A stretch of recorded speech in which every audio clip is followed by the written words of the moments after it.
What's going on, everyone? Automob Media here, and in today's episode of the Mustang Rebuild, we'll be picking up where we left off. This means the floor pans need to be repaired, tires replaced, a new belt, and a few other little things on the way. So let's get to work. First thing on the list, let's replace this belt. We've got our 18mm wrench, and we're just going to put it on the bolt here and lift it up towards ourselves, not loosening it, but just moving the belt tensioner so we can get the belt off.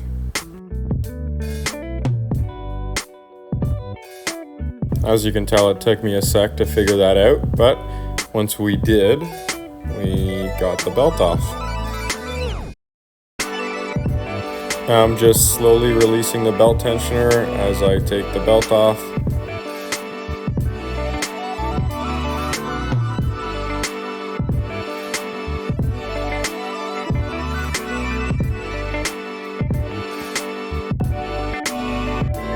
And there we go, old belt out, and time for the new belt to go in.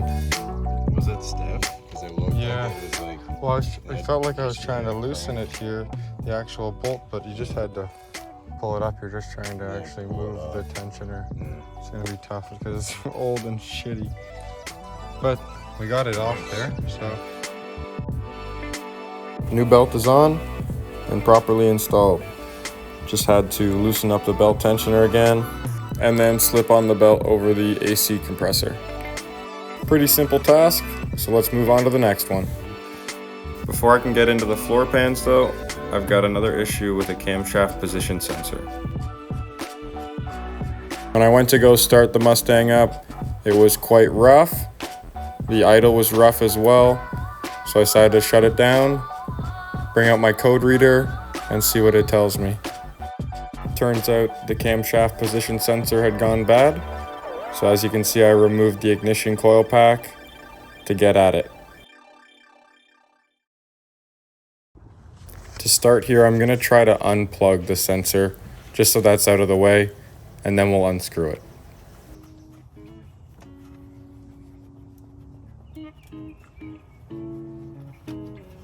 All right.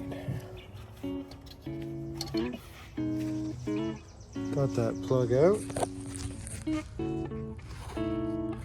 Unplug the sensor, and now we're going to try to unscrew it. And hopefully that's our issue.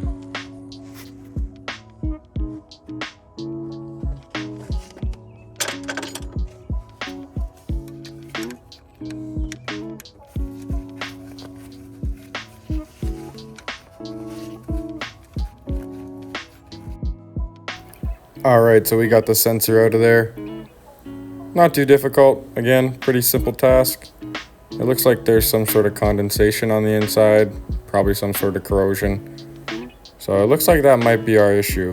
We're going to replace it and see how it runs. Okay, sensor's in. Let's start it.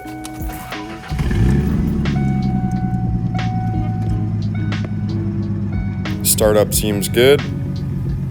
Let's let it run for a little bit here. Take a listen.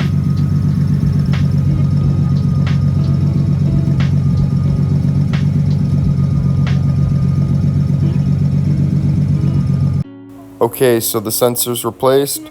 Engine seems to be running smooth. Belt is on. So we're looking good up front here. But let's give it a rev for good measure.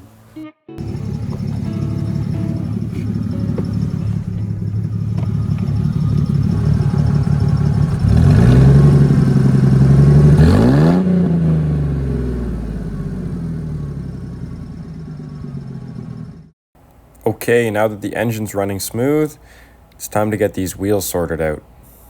I ended up grabbing this set of wheels and tires last summer for around $400, but the tires are definitely done for. My fender's been scraping the edge there a bit, so at some point we're going to have to fix that. But for now, I've gone ahead and grabbed a set of Firestone Firehawk Indy 500s. I painted the letters there just to give it a little extra touch. And I find I really like the grip on these. They're decent in the rain, and they definitely look good. Shout out to the boys at Stovall Tire for getting that done. Thanks, guys. Okay, now for the real reason we're here, the floor pans. We've got rust here in the passenger side and the rear, pretty bad. I've got out most of it, but it's time to get to cutting. There's a previous patch here, so had to remove that, and then we're gonna knock out some of this rust and see what we're left with.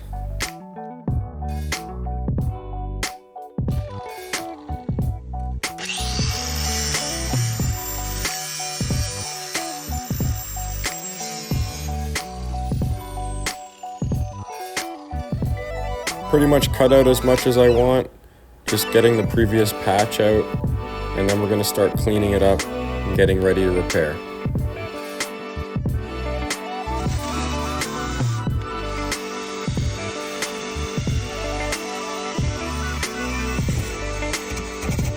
Alright, so we've cleaned up the metal underneath.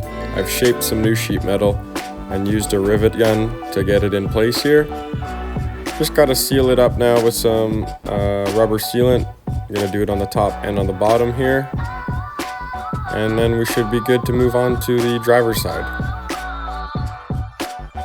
Okay, just laying down a bead here. Gonna go nice and slow. And after we're done, we're just gonna hit it with a small tool, even it out, and that way we know we've got a proper seal. Unfortunately, I didn't get a clip of that, but here's me laying down the bead.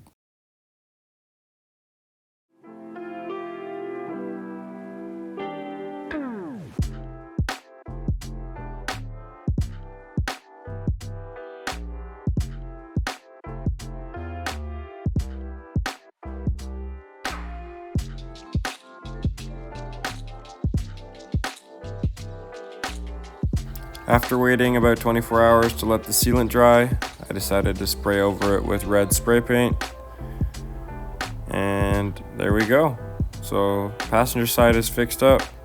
It's time to move on to the driver's side.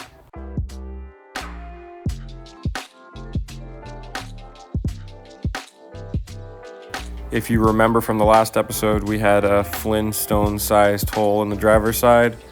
Sadly, I wasn't able to record much of the process, but pretty much the same thing, cutting out the rust, cleaning it up, and replacing it with some sheet metal. Sealed it up, riveted it in, and we're good to go. So that's it for this episode of the Mustang Rebuild. I hope you guys enjoyed, and here's a sneak peek of what's to come for the next one. See you next episode. Peace.